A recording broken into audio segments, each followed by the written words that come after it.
అందుకోసమే తెలంగాణ ప్రజలారా లైవ్ చూస్తున్నటువంటి మిత్రులారా ఇక్కడ ట్విట్టర్లో మనం ట్వీట్ చేయడం జరిగింది రాహుల్ గాంధీ గారికి బీసీ సమాజం అంతా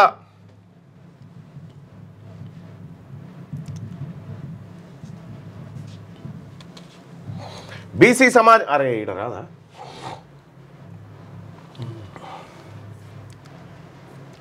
బీసీ సమాజం అంతా కూడా ట్విట్టర్లో తీన్మార్ మల్లన్న అని ఉంటుంది అక్కడ రాహుల్ గాంధీ గారు రిక్వెస్ట్ చేయడం జరిగింది ఈ ఓసీలు ఈ కులగణన సర్వే ఏదైతే ఉందో దీన్ని మ్యానిపులేట్ చేసినారు మాకు ఫేర్ సర్వే నిర్వహించాలని చెప్పి బీసీ సమాజమా తెలంగాణ రాష్ట్రంలో ఉన్నటువంటి బీసీ యువకులు బీసీ మేధావులందరూ కూడా చూడండి ఒక వాడికి 10,000 రూపీస్ ఇస్తానని చెప్పారు ప్రస్తుతం అయితే వాళ్ళు నేను వాళ్ళకి అడిగితే వాళ్ళు రెస్పాండ్ కూడా అవ్వడం లేదు నేను ఒక్కనే కాదు ఆ కాప్రా మున్సిపాలిటీలో నాతో పాటు చాలా మంది మిత్రులు పాల్గొని ఎమ్యూనిటర్గా పనిచేయడం జరిగింది దాదాపు మేము 10 నుంచి ఒక 15 రోజులు సర్వే చేయడం జరిగింది కొంతమంది అయితే అసలు సర్వే చేసినప్పుడు కొంతమంది అసలు సహకరించలేదు కొంతమంది సహకరించారు సరే అయినా విధంగా మన గవర్నమెంట్దే కదా మన కులగణనే అనేసి చేయడం జరిగింది మరి ఇప్పుడు సర్వే చేసి 4 నెలలు దాటిపోయింది ఇగో ఈయన 150 ఇండ్లు ఇస్తే 90 ఇండ్లలో చేసిండు 60 ఇండ్లు ఇచ్చిపెట్టిరు ఒక్క ఎమ్యూనరేటరే ఇట్లా ఎక్కడ కూడా డాటా పొంతన లేకుండా ఒక ఆఫీసర్ మాట్లాడిండు నేను ఇన్ఛార్జ్ ఉన్న ఏరియాలో 20% కాలేదని చెప్పారు మరి ఈ రకంగా అసమగ్రంగా చేసినటువంటి సర్వే ఇది దేశానికి తలమానికం ఎట్లయితది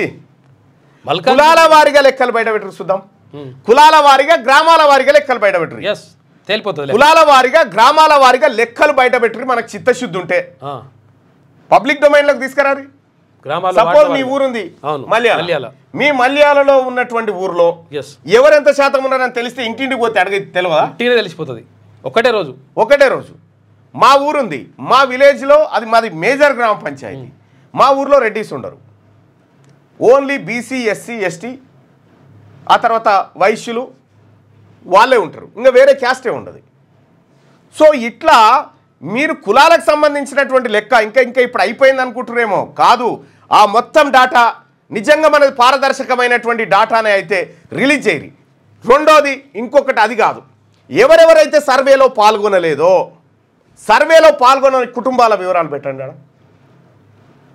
వివరాలు పెట్టండి తెలుసు ఒక్కరోజు ఏం చేయొచ్చు తెలుసు అసలు యాక్చువల్గా వీళ్ళు నిజంగా చిత్తశుద్ధి ఉంటే ఒక్కరోజు ఒక సండే ఇచ్చి ఈ సండే రోజు ప్రత్యేకంగా ఎవరికి వాళ్ళు ఒకవేళ ఎమ్యూనరేటర్ కూడా అవసరం లేదు ఎవరికి వాళ్ళు మీ ప్రభుత్వం ఆ మాట చెప్పింది కానీ ఏది మెకానిజం ఏది ఎక్కడికి పోవాలి వాళ్ళు ఎక్కడికి వాళ్ళు క్లారిటీ ఇవ్వాలి కదా ఏ డేట్ చెప్పాలి క్లారిటీ ఇవ్వాలి ఏది మున్సిపల్ ఆఫీస్కి పోన్నా శివుని మీద భక్తి చెప్పుల మీద అన్నట్టుగా కేవలము ఎన్నికలు అధికారం అనేటువంటి టాపిక్ మీద మీ చిత్తం ఉంటే 1931లో తప్పిపోయినటువంటి బీసీల జనాభా లెక్క ఈ రోజు కూడా మీరు తప్పిదాలతోనే ముందుకు తీసుకొస్తా ఉంటే మేల్కొన్నటువంటి బీసీ సమాజం కేవలం ఈడబ్ల్యూఎస్ను మీరు కాపాడుకోవడానికి చేసినటువంటి కుట్రలో భాగమే ఇది రెండోది ఇక్కడ హడావిడిగా మీరు బయట పెట్టారు సరే ఢిల్లీ ఎలక్షన్కు ఒకరోజు ముందు మనం ఏదో ప్రయత్నం చేయబోయినాం అది పార్టీ ప్రయోజనాలు అవన్నీ ఉండొచ్చు కానీ మీరు మీ ప్రయోజనాల కోసం బీసీల లెక్కను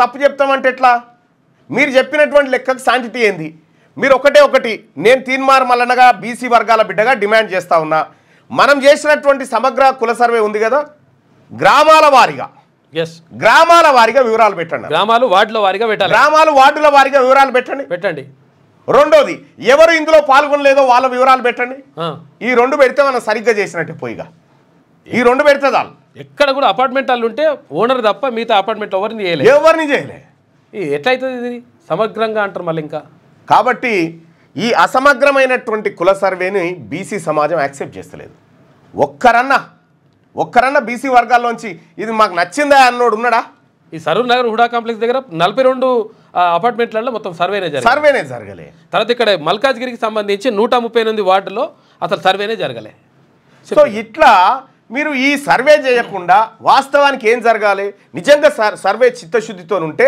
సర్వే ప్రారంభమైన రోజు ముఖ్యమంత్రి గారు ఇంటికి ఎన్యూమరేటర్ని పిలిపించుకొని ఇగో నేను సర్వే చేసుకున్నా మీరు అందరు చేయరని చెప్పి మిగతా మంత్రులు అందరు కూర్చొని చేసేది ఉండే, ఓ ప్రచారం చేసేది ఉండే. అదేమీ చేయకపోతే చివరి రోజు మనం సర్వేలో పాల్గొంటే ఒడిచిపోయే కథ. అంటే ఇంటెన్షనల్గా సమగ్ర కుల సర్వేను ఖతం చేసిరు. బీసీ ప్రజలారా, మన ఓట్లు మనం వేసుకుంటే మన లెక్కలు మనం తీయొచ్చు. వీళ్ళు ఎప్పటికీ విషాన్ని వడపోస్తే అమృతం కాదు, విషమే అవుతుంది.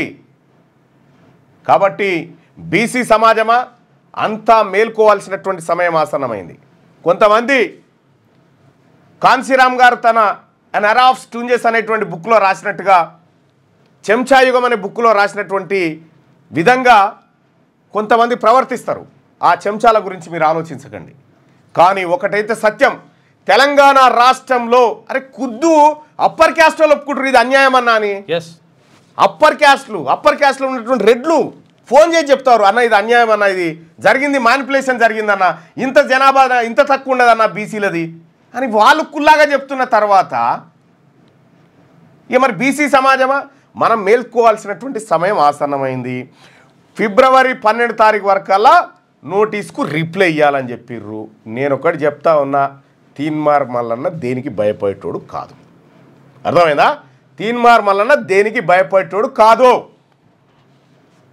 ఈ రాష్ట్రంలో ఉన్నటువంటి మెజారిటీ ప్రజలైనటువంటి బీసీలు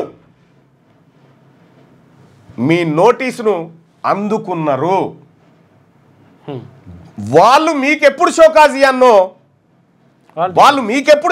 అన్నో ఎన్నికలలో చూపిస్తారు. బీసీల షోకాజ్ ఎన్నికలలో చూద్దరు మీరు. ఇవాళ రాహుల్ గాంధీ గారికి బీసీలను దూరం చేసే విధంగా, కాంగ్రెస్ పార్టీకి బీసీలను దూరం చేసే విధంగా మీరు చేసినటువంటి కార్యక్రమాలు ఏవైతే ఉన్నాయో వీటిని ప్రజలు గమనిస్తున్నారు. మీ కర్మ, దాన్ని ఎవడు కాపాడలేడు. కానీ ఒకటైతే సత్యం, ఈ రాష్ట్రంలో ఈ దేశంలో కాంగ్రెస్ పార్టీని రక్షించుకుంటాం. పేద వర్గాల కోసం ఆలోచిస్తున్నటువంటి రాహుల్ గాంధీ గారిని మా నాయకుడిగా గుర్తిస్తాం. ఇదే నేను చెప్పదలుచుకున్నటువంటి ఆలోచన విధానాన్ని ముందుకు తీసుకోవాలి. ఆయన ఆలోచన విధానం ముందుకు తీసుకుపోరు. వీళ్ళు ఆయనకు సంబంధించినటువంటి ఆలోచన విధానాన్ని ముందుకు తీసుకుపోరు. ఆయన కథ ఉండదు, మొత్తం ఇదే వ్యవహారం. అందుకోసమే తెలంగాణ రాష్ట్రంలో ఉన్నటువంటి బీసీ ప్రజలారా, నేను చెప్తా ఉన్న అసమగ్ర కుటుంబ సర్వే, కుల సర్వే, అది సమగ్రంగా లేదది. అందులో లెక్కలు మారిపోయినాయి, తారుమారైపోయినాయి. ఈ తారుమారైనటువంటి లెక్కల గురించి నేను ఏదైతే చెప్పినో ఆ మాట కట్టుబడి ఉన్నా. Thank you. ఇక మిగతా వార్తల్ని మన సుదర్శన్ అండ్ శ్యామ్ అందిస్తారు.